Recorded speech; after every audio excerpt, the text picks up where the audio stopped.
All right. Once again, welcome to Keene Pride. Pride panels, and this is our second installment of our first year of these panels. Tonight we have four wonderful panelists. My name is Patrick Brown, and I'm a board member for Keene Pride since the beginning. And Paulie McDeasy is also on our board. He's the vice president. We've got Adam Topfer back there, the president of Keene Pride. Lena, a board member. Katie, our administrative director. And I just want to thank everyone for coming tonight. And we'll introduce our panelists. We've got Javier Caballero, the executive director of Apple Hill Music. We've got Tom. Oh. Pause for a second. We've got Tommy Barth, a local musician.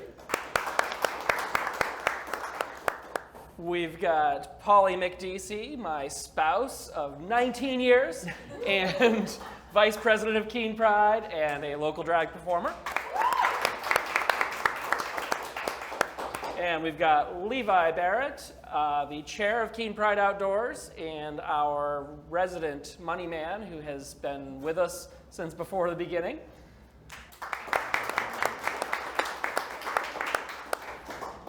And throughout this panel, if anyone has a question, feel free to just throw your hand up, and I'll point to you, and you can ask any or all of the panelists your question. So we'll just dig right in, and some of these are going to be kind of aimed at the entire panel, I think, and others will be more specific to each person. So the first one I'd just like to run against everyone, which is, how did you find or become interested initially in your particular art form? And since we don't know you, what is your art form? Javier? So I am a classically trained cellist. That's my background. I studied cello performance and music education. But my job now, my career, I made the leap into arts leadership, arts management, and I am now the executive director of the Apple Hill Center for Chamber Music, which is up in Nelson, New Hampshire, 15 minutes from Keene. And I was a student there for 12 years. Eventually I became faculty, and I'm the director. And for me, classical music is something that I came into when I was 11, and I fell in love with the cello right away, and that's what I love to teach, I love to perform, and as an arts leader, I love enabling others to have that experience. So thank you. And Tommy? Yes, so I started playing piano when I was 4 years old. I was classically trained for most of my my entire teen life. I started singing, getting classically trained as a singer, started acting, doing musicals. I went to Boston University, did a music theory degree. I actually went to the same graduate school at Boston Conservatory where I did a conducting degree. I spent a short time conducting after that, and then decided I wanted to do something different with my life in terms of how I made my money, but I knew I'd always come back to it, and that moment sort of came in these last couple of years where I've started to direct some shows and get more involved with Keene Pride. I'm actually performing on Saturday, which is really exciting as well, but it's always been, I've always said it's sort of been my free therapy. It's the way that I stay grounded. But we'll get into that, I think, a bit later. Thank you, Tommy. And Paulie? I'm a drag queen and an actor, and I think acting is what led me to drag in a kind of different way. So in school I was bullied really, really bad to the point of trying to take my own life. And so theater was always just a gift for me. It was an outlet to go in and to escape myself. I could play characters and just let go and not think for a while. And then I got super involved with community and regional theater and film work. And I was 18, and we had the lead actor. She couldn't do a play. And I said, they didn't know what they were going to do. It went on, we had no understudy, and I was like, I'll do it. I'll go home and learn all the music. I went home and learned all the music. They put me in drag the next day, and I've been doing this now for 24 years. Nice. And it's put me in touch with my femininity, which is something I was teased and bullied severely for, and let me experience and understand my gender identity to be able to come out as non-binary, gender fluid.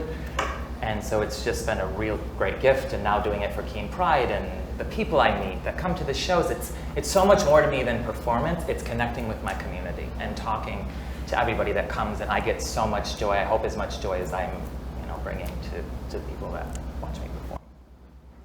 Thank you, Polly.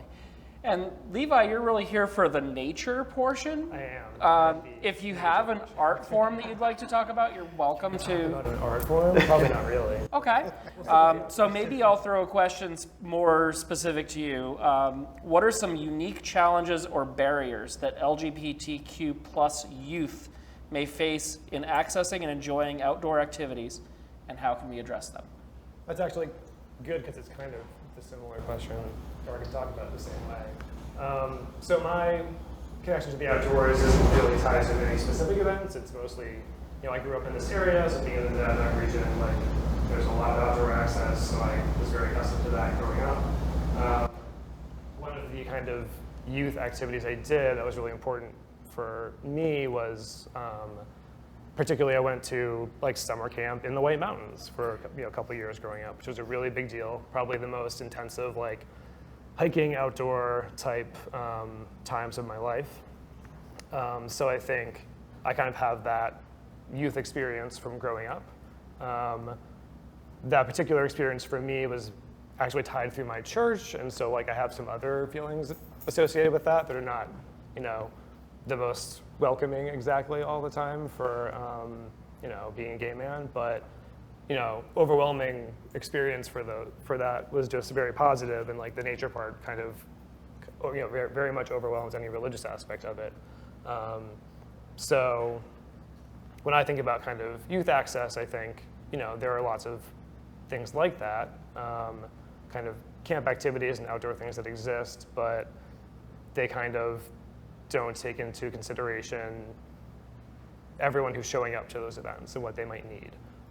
So I think as part of, access and inclusion, I've seen some really interesting organizations in recent years kind of show up that are really taking that very center stage, and it's almost like the entire ethos of, of their camp or something, or their programming. So those are really encouraging to see.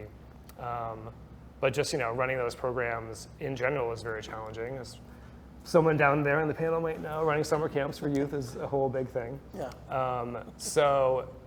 I'd actually be curious about your thoughts, not to deflect my question on you, but there are challenges to how do you train your staff? And as, these concerns become more and more prevalent, you're trying to address all of that. And it's difficult enough to get your counselors trained and your instructors on board with everything, and then trying to factor in, more and more training in different areas. Obviously, it's important to try and, address all the challenges your students come to you with, but I also know what you see on a daily basis. I mean, that's a great segue, because Apple Hill, we have a summer concert series, but we're also an international summer camp. And as I mentioned, I was a student, and to answer that question, the first word that comes to mind, and this is me speaking from my experience at Apple Hill, was a sense of belonging. And I think about that every day. How did Apple Hill create this sense of belonging, which is why I kept coming back for 12 summers as a student. And one of the unique things about Apple Hill in our model is that we, and also these are my own words, we have this radical inclusivity since our founding in 1971. It was a group of hippie musicians that they felt classical music is for everyone. So baked into the DNA is regardless of age, so it is intergenerational. We have students as young as 12 all the way to 90 plus and everything in between.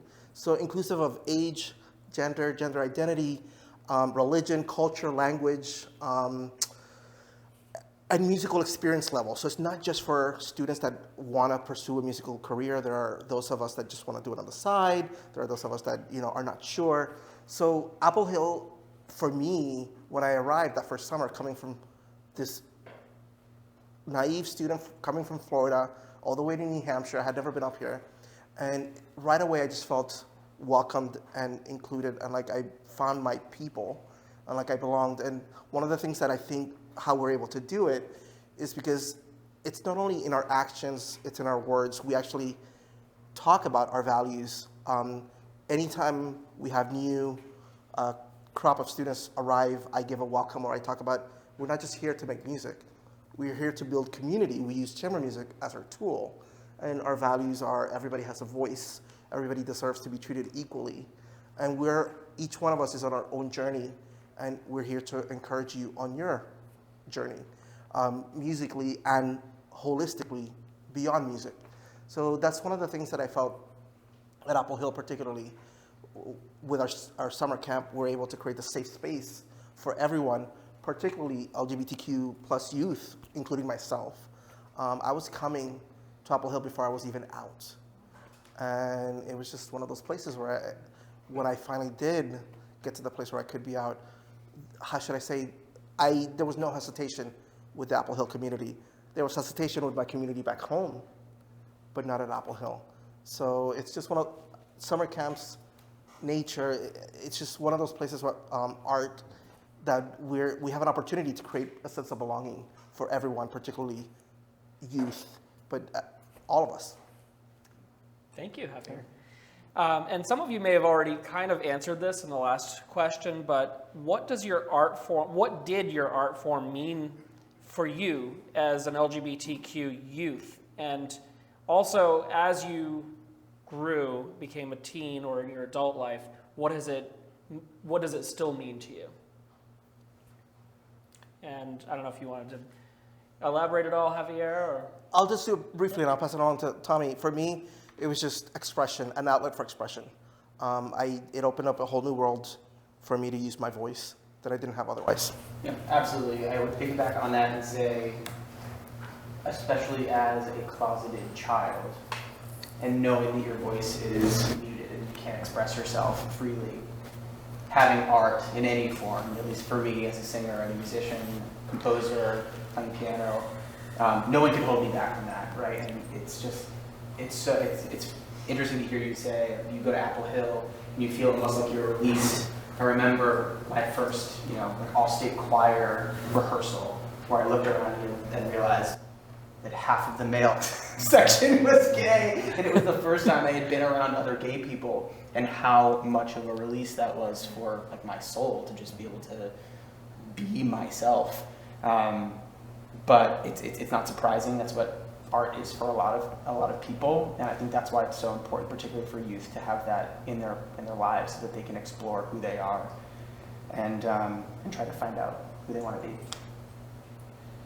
I mean, I was a kid, growing up, I couldn't hide who I was. I was extremely effeminate, I was just who I was, and so to be bullied so severely for that, having that outlet was just, it saved my life. I will always be grateful for theater, and then that led me to drag. It has saved my life and let me know that I have a purpose, and seeing young kids today that I can talk to, and that's why it's important to do the library readings, and that's how it affects me now. Like I talked about, it's different than even then. Before it was like, oh, look at me, I'm a drag queen, and now it's about who am I going to help? Who can I talk to? Share my story. I think my art has even evolved to how I host. I share the pain as well as the funny stuff. I used to think, oh, you have to be funny. You're a drag queen or you're a performer. You have to entertain the people. You have to be funny. And I was like, I don't have to be funny. I can tell a story and then I can twirl it back to a funny little joke. So I don't know if that answered the question. Sometimes I go And I think that's, you touched on something too that's very real for me, which is our society doesn't like when people show emotions other than happiness and confidence, and it's so freeing to be able to open up and be your true self and say, I am sad, or I am incredibly scared, and art does that for you. And being able to step in and out of character, when I've done shows, there's nothing like it. It is a form of therapy in a way. You're just doing it for other people, and it just happens to be a case where you're getting to do that therapy for yourself and sharing a gift that you have, which I think is just a beautiful thing. Well, it was great even recently at a show to actually get on stage and to talk about fuck Ron DeSantis and to have the whole audience just get excited. Get that out, just that small little thing. We all went, And you said it really loud. Yes, I did really loud. I tend to get that mic right up to my face. There's a lot of lipstick on the microphone. So, Levi, I guess nature, how does nature still, from childhood through today, how does that affect Yeah, there's an interesting switch, I guess. I think of the outdoors now as a way to connect with people. Or that's how I'm thinking about it a lot these days, especially. But when I was younger, it was very much an escape because you get out and away. It's kind of away from social constructs and whoever, people-wise might be causing you stress. So being able to spend some time in an environment that doesn't care, about any of that was always very helpful for me. And of course, nature has always been therapeutic for, and healing for lots of people. So that still exists in my life today, but now I'm kind of much more focused on saying, here's this thing I love, and it would be great to be able to kind of combine building a community around it, one that's really important to me. So that's kind of how I view it these days. Thank you. This one is directed at Polly, but if the others have answers to it, that's fine as well. In your opinion, what is the power of drag as an art form, as a means of self-expression, and how does it contribute to the LGBTQ plus community and culture? Well, I think it's steeped in so many, like Stonewall, it was drag queens that, throwing that, it was I believe, a black trans drag queen who did that. We don't talk about that. I think it all gets mixed into, we're just clowns in a dress. And I joke a lot that I'm a clown in a dress, but we have a purpose, we have things to say, we have lives, we have pain, we hurt. And again, it goes back to what I said before. It's share that, tell people, and move on. And I think what bothers me the most now is drag's under attack. 14 states are trying to ban it, and it's not about drag. It's this vague way to attack the entire community and erase our voices and erase our art forms. And it makes me really mad, and I get really upset sometimes with our allies who will see things and be like, well, it's just too much drag, that's too much drag. It's you can't say that to drag performers. It's like I just said, it saved my life. And I feel like I talk to so many performers all the time who it saved their life, and it made them realize, hey, they're trans or they're non-binary, and they can speak about that because they felt comfortable doing it in a dress and a wig first. I don't know, I tend to get on a soapbox and then I forget what the question was.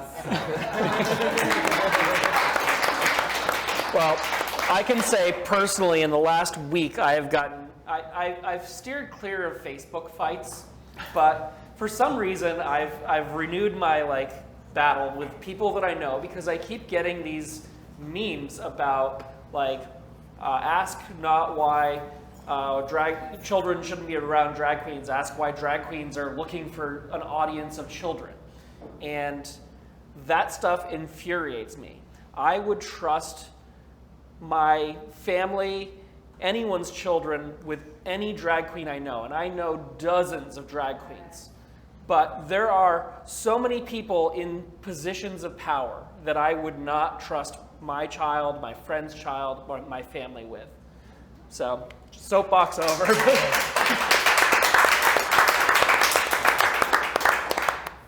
And I just want to add, after hearing Polly just now, me as a musician, I just see this parallel of drag artists and musicians we're storytellers. Mm-hmm. And we're a reflection of what's happening in our society. And there's always this fight of, art shouldn't be political, but listen, we're reflecting what's happening in our lives. And life is politics and fighting for your rights, so we're using our art form, and that reflects what's going on. So I just have, every time I go to a drag performance, I just see that connection. As a musician, I respect the talent, but again, it's storytelling. And I just have so much respect for that. I think so too.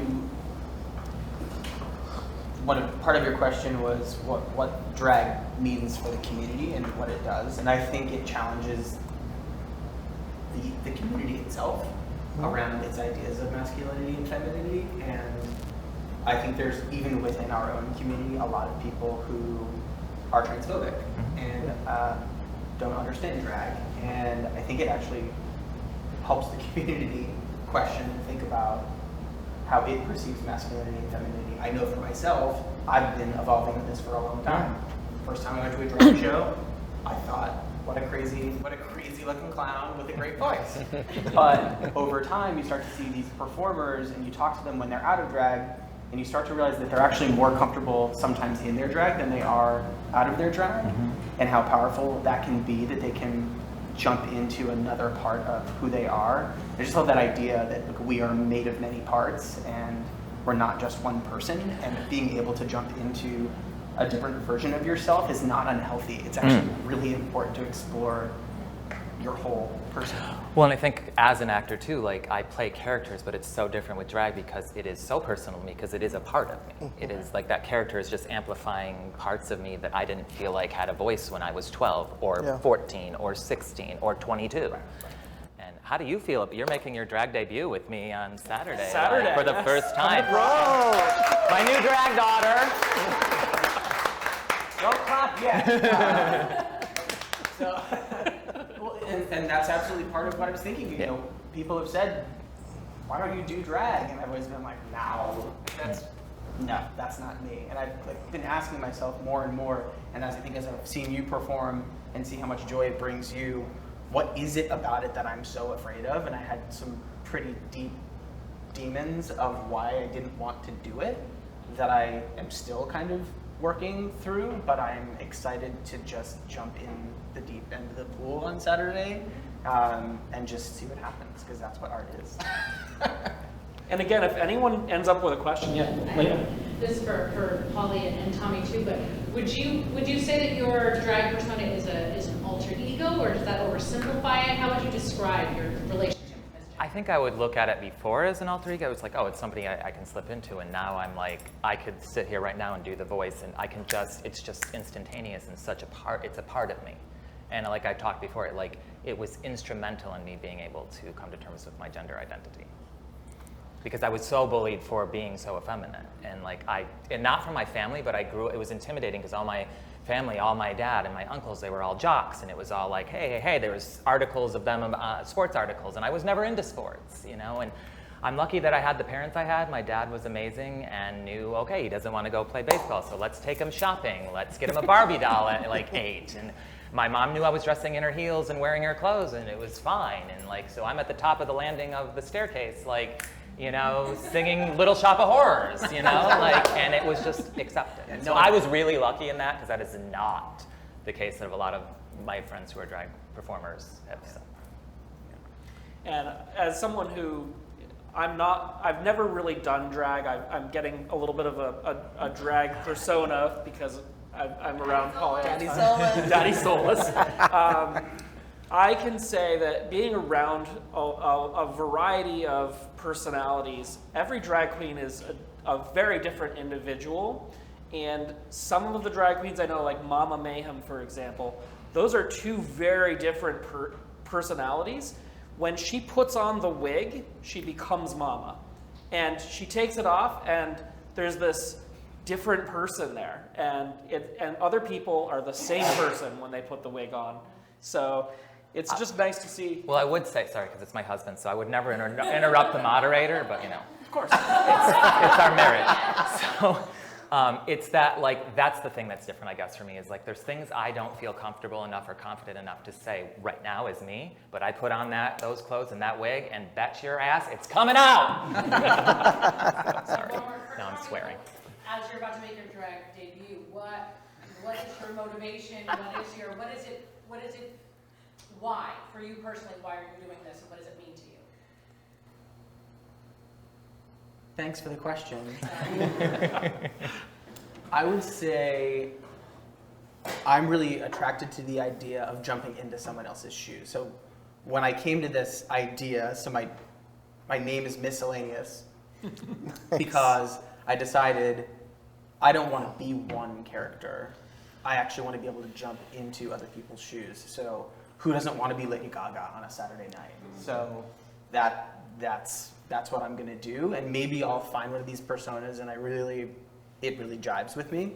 But similar to acting, I'm doing it from that lens, is I want to jump into being different types of performers, and I think everyone does drag for different reasons. I know people who are more comfortable in their drag persona versus themselves. I know people who just do it for fun.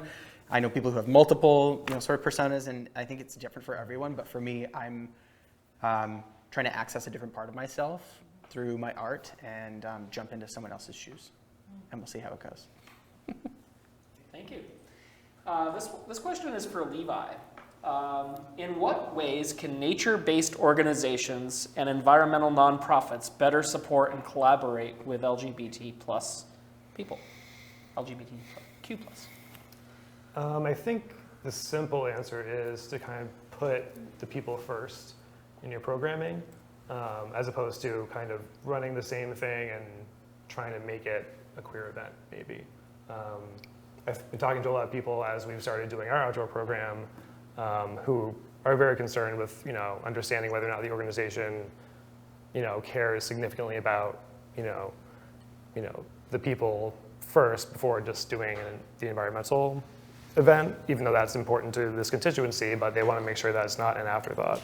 So, organizing the event and communicating in a way that it's very intentional, that like, we understand that there are, this is not a normal event for us. There are reasons beyond our typical get outside, engage in some environmental education or whatever it may be, that there's a very important aspect for this community beyond just what a typical outdoor event would be. And I think even in the short time we've been running our program, we've seen a lot of interest from other area organizations in connecting and discussing what the opportunities are. So it's been very really there's a lot of potential right now, and I've been really optimistic as to getting involved with multiple groups and running our own programming, but also helping them kind of address their DEI objectives, which will be great to kind of make that impact felt in more places at the same time. So, Thank you. It's interesting too to hear you talk about this, because I'm thinking about, I did 15 years of scout camp, and I remember how at home and how much I loved being outside and spending 3 weeks in the summer in the woods, kayaking and singing in the mess hall and all this stuff. And scout camp was so amazing and also so painful, because camping and being in the outdoors, all these outdoor activities are so coded as this masculine, like overly masculine activity. So I'm just thinking like how amazing it must be to be a 13-year-old and realize that there's a hike that you can do with people where that you're gonna just be able to go and not worry that it's gonna be a bunch of, big burly dudes who are like, why is this little fairy on our, on our hike? So it's just really great work. I'm glad you guys are doing it. Thank you. This is for everyone. What opportunities are there for your chosen art in the Keene and Monadnock region that you know of and or participate in? Javier? I can go first, and obviously I'll do a little self-promotion, Apple Hill. We just had our first concert on Tuesday, so we have this amazing series every Tuesday night, 52 years strong. So 10 Tuesdays over the summer through August 22nd. So it's a international faculty from all over the U.S., classical music. But we also have anybody who plays an instrument. As I mentioned earlier, our summer camp is for 12 and up, adults, college students of all ages, all levels. So that's one way to get involved. I have to give a shout out. I moved here from Boston, which is very culturally rich, and so is the Monadnock region. So I have to give a shout out because there's so many amazing organizations where you can get involved. Monadnock Music is another amazing series that has been around longer than Apple Hill. There's Ashrila concerts, there's Viva Bach. There's actually quite a wealth of classical music opportunities in this region, which I see that as, it makes me feel at home, coming from a place like Boston, to find that kind of culture here. And these are things I didn't really know or appreciate much until Keene Pride because of the connections that we've made. Tommy? Yeah, I've been amazed at the amount of arts in this region. I was told, so I ended up in Boston because of a mentor I met in high school who ran the voice program at Harvard. He pulled me up to Boston, and he always told me about all the gigs he was doing up in this region. And when I told him I was moving to Keene, he just said, "Oh, Tommy, you're going to be so happy." And I thought, nah, it's the woods. We'll see. And in less than a year, I was already musically directing a show in Bellows Falls with the Wild Goose Players. And performing, in a way that I had never even performed in Boston. So I've been amazed at how much opportunity there is, and Keene Pride's a big part of that as well, as evidenced by Saturday. Thank you. Again, we'll see how it goes. There's just too much drag here, so I don't know. I think mine was a little different. There isn't, getting on Keene Pride, like Adam said, like, where's the drag scene? I was like, we do not have one. So Brattleboro had a very thriving scene. From my understanding, I work with the Ladies of the Rainbow, and they've been 30 years doing it, and they had a little bar called the Rainbow Cattle Company in Brattleboro, and that's where they were built out of, and then the bar closed. And they were like, well, we're not done performing. So they started partnering with this photographer, Evie Lovett, who did this beautiful black and white series of photos, following them around to different gigs in black and, I said that, but like little voice recordings of like how do they feel, and it's a beautiful piece. I think it's the Vermont Folk Life Center has them still. And talking to them that they weren't done, so they started helping nonprofits. They just started they made their own opportunities and started doing shows for nonprofits, raising thousands of dollars for the AIDS Project of Southern Vermont or to help with heat funds. And so when I first came in and seen them perform and found out their mission, I was like, oh my God, this is it. This aligns with what I want to do. And then hearing them talk more and give the history of drag and what that was in the area, I guess at a time there was drag houses all over. And to know that that is kind of got shrunk down, and now with RuPaul's Drag Race, and it's just bursting again. And I know Brattleboro has got a whole scene that's beautiful. I'm talking to some queens there, but yeah, coming to Keene, I've never seen a show or really done a show before, like Keene Pride. We did some fundraisers, and now we've had RuPaul's Drag Race stars here, and I have people coming up to me being like, how do I get involved? How do I do it? So I'm literally building a whole drag family, and it's wonderful. And I think with drag, I mean, my biggest advice is just make your own opportunities. And we can all do it. Put on your persona, walk in some place that you feel safe and comfortable, and do it, or approach an organization, especially a queer organization. And I'm always looking for drag queens. So if there's any queens in the audience or drag performers, please. I guess a comment I have on that is that when all these people are attacking drag as an art form, and they're attacking drag queens, I know drag queens from Manchester, New Hampshire, to Burlington, Vermont, to Rutland, to Brattleboro, to Bennington, to North Adams. Every drag queen I know is raising money for charities to support their community. They're helping people heat homes. And the people that are screaming about drag queens, harming something, a lot of them are doing nothing. They're armchair activists. Well, just the ladies alone in the 10 years that I've been a member, I believe we've raised over $60,000 for nonprofits in 10 years. I mean, we can adapt this to nature. Well, yeah, we have some great nature here. There are obviously a lot of outdoor organizations around. The ones that I know are doing kind of queer programming. The Harris Center for Conservation Education is doing some events. They just had a hike in April that I went to. We partnered with Antioch a few weeks ago to do a hike over at the Horatio Colony Preserve. So they're kind of running some of their own programming now too. I'm in conversations with the Monadnock Conservancy and the Cheshire Conservation Commission to kind of get some more programming organized between the organizations. So there's kind of a lot brewing right now, and there'll be more going on in the future. So as LGBTQ artists in the arts, I didn't write this question, what unique challenges have you faced throughout your career, and how have you overcome them? That's an interesting question. There's pros and cons to classical music, which is my art form, and there is a lot of LGBTQ plus representation.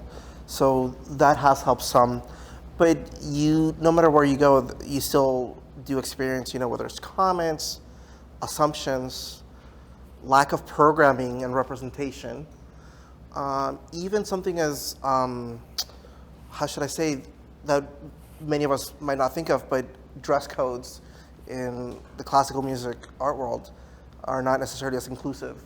So just always trying to strive for what does it mean to be inclusive in an art form such as classical music that can be very, I don't think it's dated, but a lot of people have that assumption and perpetuate that assumption, right?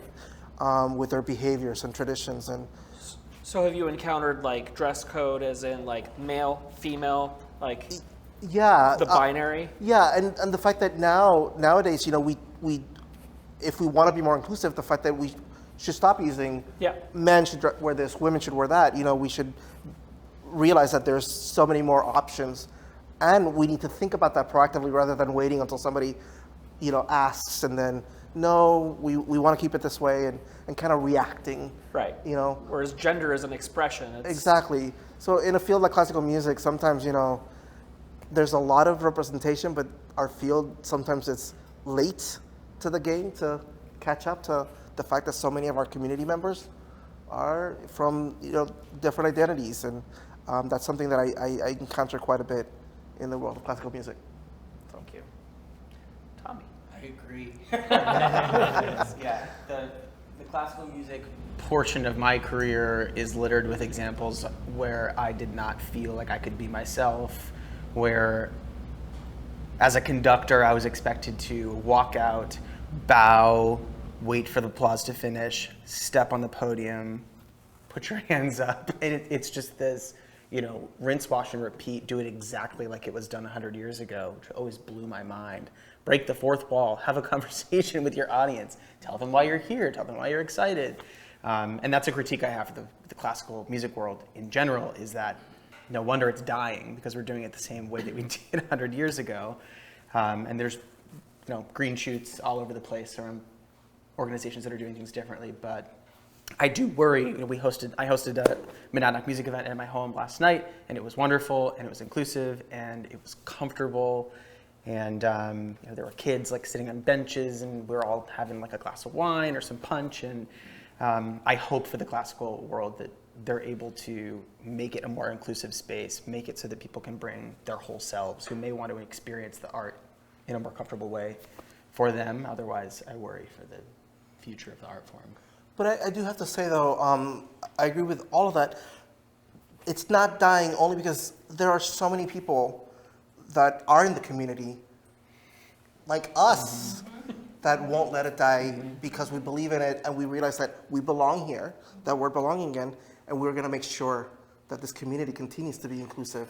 And, you know, how should I say, it's taxing, it's you know, it's a lot of work, and I don't mind hard work, but in terms of when you keep encountering resistance, you know, that's where there's a lot of work to be done.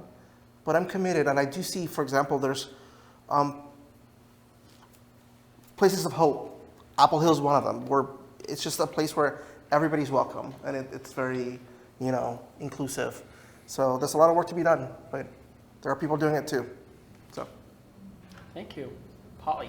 I think less than with drag, with acting and going to auditions in Boston and bigger cities for film work.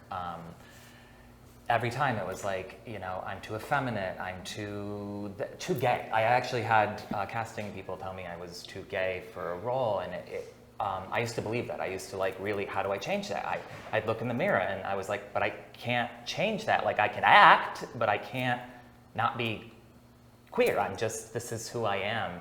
And I mean, literally, and I'd like to say it, I think it's changing, I hope it's changing, but even a couple of years ago, just before the pandemic, when I went and auditioned, I hadn't even left the room yet, and they were giving me that, like, too gay. So that's, and I just think when I was younger, that really did a number. Now, I mean, you build these things and you realize, okay, like, and it's hard. I just, to all the queer actors in the world that are out there doing it, or every queer artist, like, we all have those challenges. You hope the directors are starting to reimagine, because so much art is written in these archetypes of how we view society. So, but it would take such a toll on me. I'd be shopping with a friend and I would be like, does this shirt make me look gay? Does this make me? And it's like, she looked at me and she's like, well, you are gay. Yeah. And it's like, those words like helped me so much. Why not have a straight character Why- that acts really gay? It would be so Right. interesting. Well, It'd actually be interesting. Well, I mean, but what is gay acting? Do you know what I mean? Like, Well, that was what that's- always puzzled me. That's what I typecast. see nowadays too, is like, why do we have to assume that because of someone's voice or the way they walk or the way they dress, that we can know what their gender identity or sexual orientation are? We don't. So we need to stop making assumptions when we see people and say, oh, they're so gay. It's actually just reinforcing. Right, those and I think, stereotypes. yeah, it does that even to me, like watching stuff, I would be like, well, that actor is gay, or like, and I'm like, oh my God, I'm doing what is being done to And me. gay people are guilty of this, yes. Yes. And it's Everyone like, is. yeah. Levi, I'm not sure if that, if that relates. I was thinking about, I've been to a couple of the Apple Hill String Quartet concerts recently. I found the selection of pieces and composers to be fascinating recently. I think there have been like Native American composers, and just on Tuesday, I forget what the last piece was that was played, but that female composer from the late 1800s that Ethel was like really Smith, great. who Yeah. was in a relationship with Virginia Woolf. So, yeah. Yeah, so really fascinating, kind of like bringing up these artists from the past that like you didn't know about, or they're underappreciated, or they were completely marginalized in their time, but like have really great work. And that's been really, and that's kind of been like a theme I've been seeing kind of in the, just the, you know, selection of what's going to be the content of a performance. So that's been really, really interesting, I think, for me, seeing those shows recently. So. You just really know how to segue into my next question. What's your next question? What's your next question? Are there any notable historical or contemporary figures within the LGBTQ plus community who have made significant contributions to nature conservation or environmental activism? Well, it does work really well. I wasn't planning that. For contemporary, to connect to the drag theme, I love Patagonia. Oh, yes. Yes. Fantastic. Yeah. Does work like with the National Park Service, which is really cool. To kind of like, I don't know, it's like she'll be like in full like evening gown in like rock climbing harness. And very like, sustainable fashion. And it's unheard of in the Oh, drag yeah. world that you repeat outfits, but she yeah, repeats her definitely. outfits. So It's I always very, find very Patagonia really, really fun. Yeah, like a full dress made of like recycled Aquafina bottles. Yeah. It's like incredible. And then kind of more historical, but if you've done any like environmental education before, and I haven't researched this a lot, but I just know, I think I'm gonna say this, kind of present this correctly. Rachel Carson is someone who wrote a book called Silent Spring that was really influential, like I think she published it in the 60s or something. And I think she had like this really long-term relationship with another woman, but it was the time where I don't know that they really were able to live together, or really, I don't think she really was able to live her life as anything other than appearing like a straight woman. But I never really knew that about her. I knew about Silent Spring and her work as she was a marine biologist, I think, for a long time, and then kind of did conservation work and published a few pretty influential influential books around like pesticide use and that kind of thing. So I knew about her like work in kind of the environmental space, but then learned about, you know, her, I guess, possible, pretty likely kind of queer identity after that. And I think it was this thing that she just had this relationship with a woman, and they would write hundreds of letters to each other. And I think one of their grandchildren like published some of these letters at some point, maybe later on in their life, and so kind of really just evidence that this was a very significant person in her life. And it was like 10 or 12 years that they knew each other before she passed away. So kind of this really interesting backstory to someone who's been really influential, because that was a time, really a huge wave of environmental legislation, like the EPA being created, and her kind of contribution to that was very important. But then you wonder if that would have ever been as influential if she was living as, you know, lesbian or whatever she may have really been able to do. So. And Javier and Tommy, what role do you believe your art and entertainment play in advancing LGBTQ plus rights and fostering inclusivity? It's funny, I love this panel because as we keep talking, there's so many thoughts that come through my head, and the connection between classical music and drag performance, the word that comes to mind is liberation. Because as you're seeing both from personal stories, and there's only 4 of us up here, there's so many more stories about, having access to an outlet such as an art form, whether it's music, dance, or theater. And I also want to give a shout out, when you're a drag artist, you're doing music, dance, and theater. So, that's incredible. It's a way to find liberation for all of us, not just the performers, but also the audiences, to be able to experience things, relate to things that we might not otherwise be able to express, communicate, or even, allow ourselves to experience. And that's what it means to me. I just feel like art is essential. Art is liberation. And when I mean essential, this pandemic that we've all experienced, to me, if you didn't realize that art was essential during that, I don't know what will bring it home, because, when we were all shut down, the first things is making sure that we have food, shelter, but then in order to be able to get through it, we all turned to things that were created by artists. Mm-hmm. Without that, I think that is up there along with, essential food, shelter, is being able to have access to expression. And that's what I mean by liberation and essential. Well, and the mental health crisis in this world would be so much worse if we didn't have all this expression of art. Exactly. Especially through the pandemic. Yeah. I think it's visibility and exposure are probably the most important parts of advancing any civil rights movement.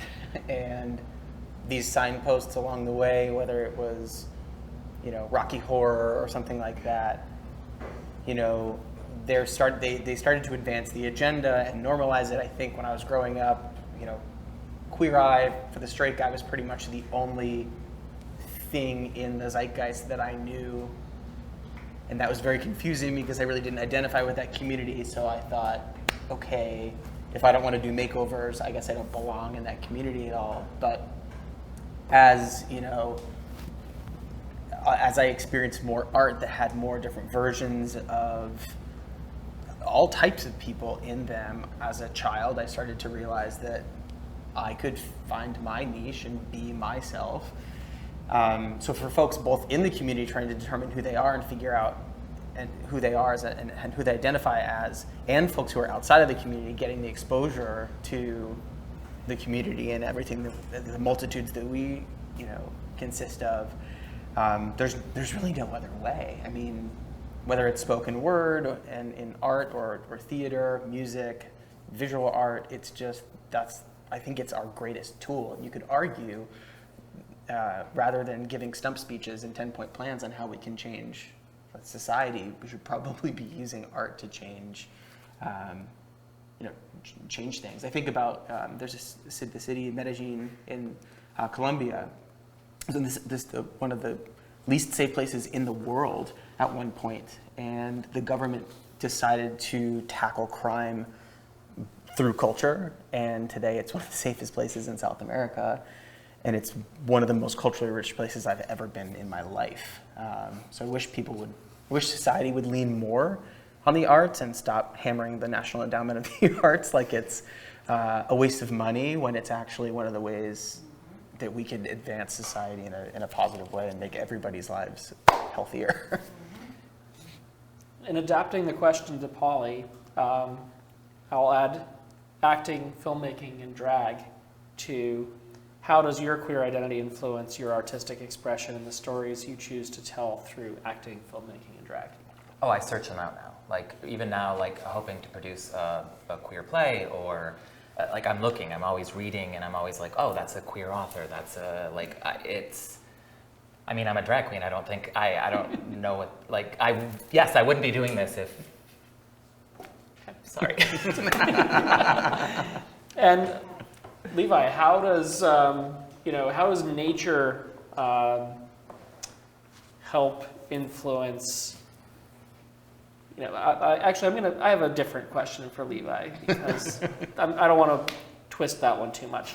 What are some unique challenges and barriers to the LGBT youth face in accessing and enjoying outdoor activities, and how do we address them?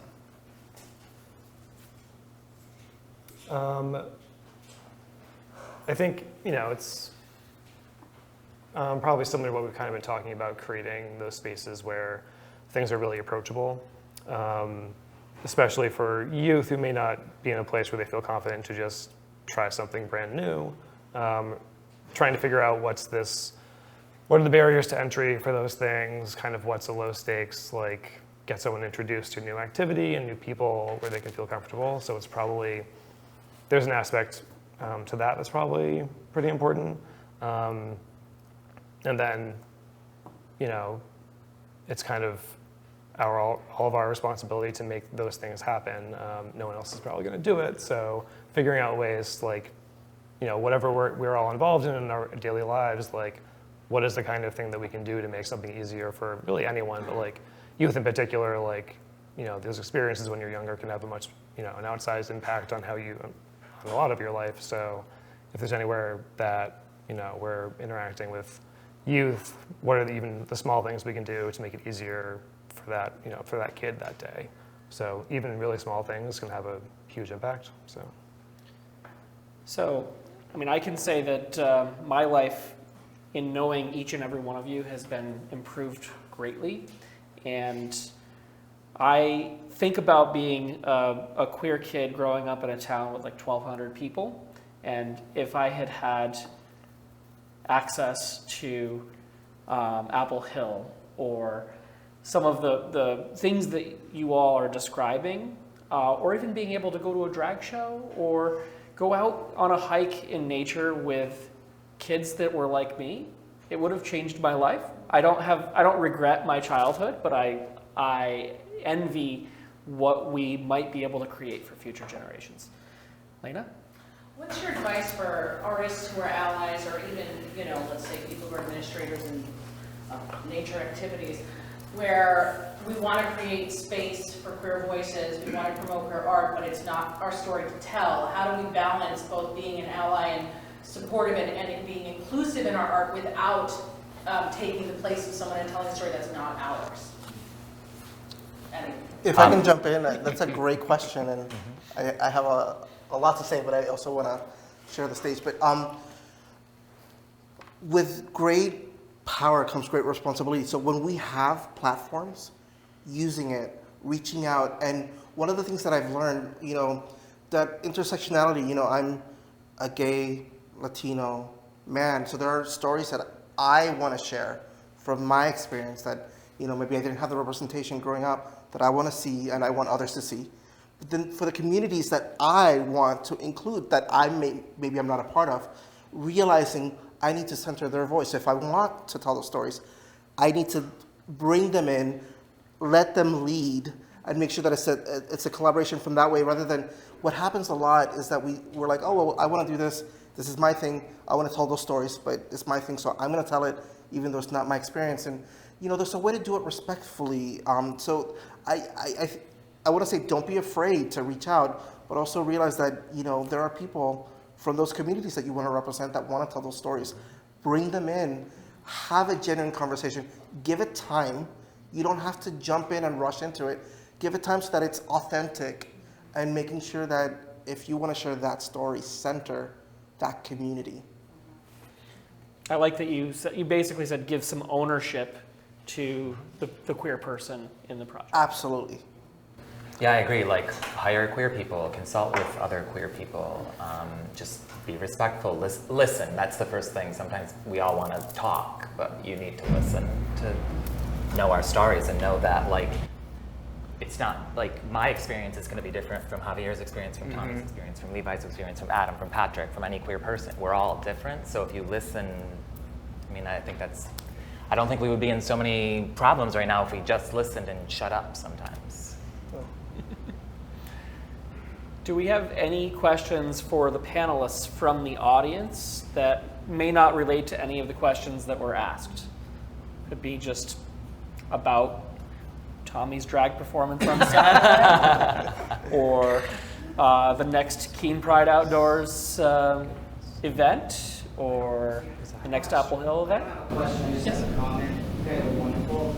Thanks for bringing your, you brought vulnerability tonight, and the youth of this country and the Monadnock area are very scared, and it's really nice to have you guys as role models with it. So thank you.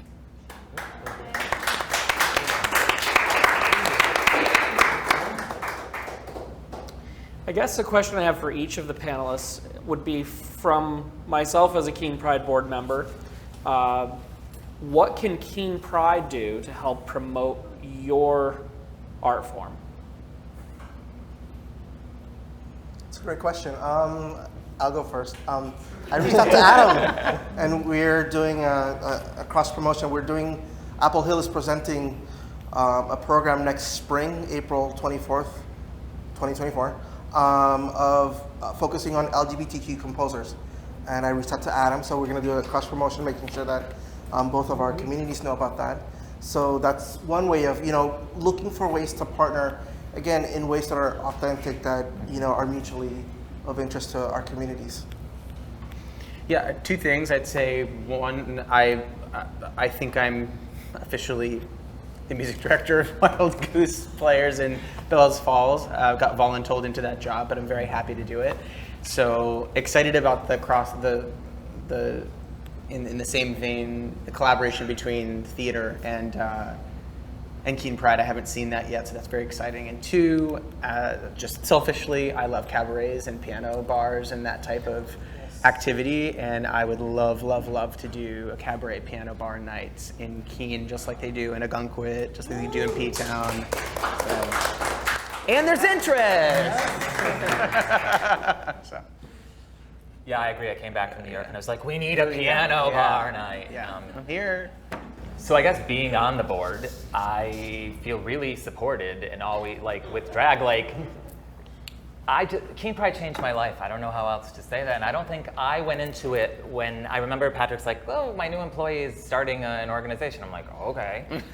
They're like, they need board members. Do you want to be on the board? I was like, okay, yeah, tell them I'll be on the board. And I was like, I'm going to help, right? And I didn't realize how much I needed help, how much I needed the community. And I think if we can keep doing that and listening and realizing, no, when I talk about drag, I'm just angry right now because I keep getting it's too much drag, but if drag's not your thing, it's okay, don't go to drag. We're trying to offer so many other things, and that's, I think, as long as we keep doing that, to be a nice, keep offering diverse things, and I just love this community. Mm-hmm. And I found a deeper voice and a deeper understanding of my drag and my art form, and healed a lot of stuff I didn't know I was carrying from being bullied and from trying to take my own life. And I look every day and I was like, if I had been successful, I wouldn't be here right now.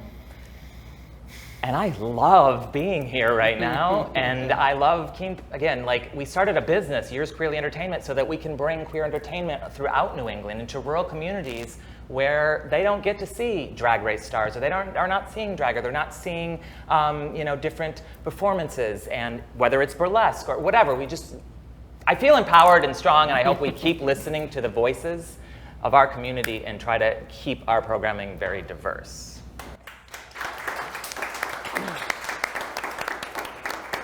I do want to highlight, Levi brought us this wonderful outdoor program, and feel free to talk about what we're doing there. I've been thinking about Keene Pride as just the hub. Anyone should be able to kind of come to the organization, ask a question, hopefully get some help if they need it, and that's very much the attitude that, there's a lot going on, and we're trying to offer a lot to a lot of people, but that's kind of the central idea that I think, we can hold on to and make sure that we're using the platform, kind of as Javier mentioned earlier, make sure you have your platform, don't get too rigid about what you're doing, because things are going to change and people are going to want different things. And part of that was adding the outdoor program was something that was, we weren't doing anything like that yet. And this person who might want to go to a show might not be the same person who wants to go and go on a nature walk, And it's a different, getting out to a different group of people who might, this is their speed. So I kind of like that everyone was so open to it when I proposed it, and they were like, we did our first event during Pride Week last September, and had a really good response to that, and we were like, oh, we should probably figure something out. And for the most part, I was just like, hey, can I do this thing? And everyone's like, yeah, go ahead and do that. So, and basically just get me what I need to get things organized, and it's been really easy, so. Thank you so much for doing that. I remember seeing that proposal and being so excited that we were adding that to the list. And tonight I didn't really foresee how much we would intertwine art and nature. And it's a beautiful piece, I think. And I didn't know I needed Keene Pride. Before Keene Pride, I was happy. I was married. I had friends, but I accepted myself, but I think I've learned a lot more to not only love myself, but to love my community. And every event we do, I meet someone that is another part of my life. And I value this experience so much. So thank you very much. And if anyone has any other questions, please feel free to ask. I just want to mention the person whose idea this was, who's also a board member, Gene McDonald. He put this together. Nature and art was his idea, and all our panels are. And like, he knew it was going to intertwine. Exactly. And he's not here today, so thank you, Gene. Thank you. He's right there. He's right there in the camera. Thank you, Gene. Yes. What is the next Keene Pride Outdoors? Yes. It's going to be the end of July, so I think it's Saturday, July 29th. I was going to have it sooner, but like I'm in the middle of moving. I was living in Boston. I just moved back and started a new job.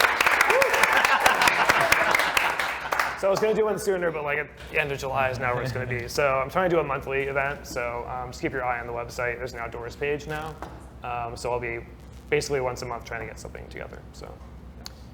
Yes, so keenepride.org is a very active website, and I was just going to check next Thursday, right here, same time, same place.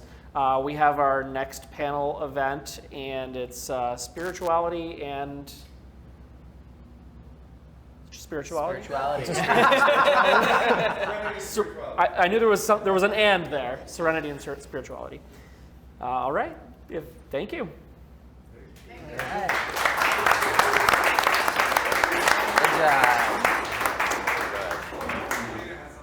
And quick plug, sorry. July 9th, Keene Pride is partnering with Monadnock Music to do a concert featuring both queer composers and queer-themed pieces.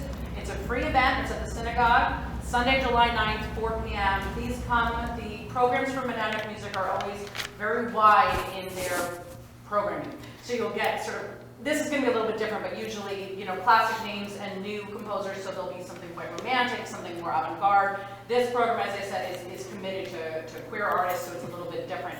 But please come. It's appropriate for all ages. It's completely free, 4 p.m. It's about an hour and a half top, start to finish, including an intermission. Please join us at the synagogue. Thank you. Thank you, Raymond. And then Saturday is Pride Prom. So if you want to come out and dance and have a good time, it's 80s themed. You can come in 80s attire or don't. Just come and do whatever you're comfortable in and have a good time and meet some of your fellow community members. Only $10 too. Wow. Yeah. And if you can't afford it, request a ticket. Yep. Thank you very much.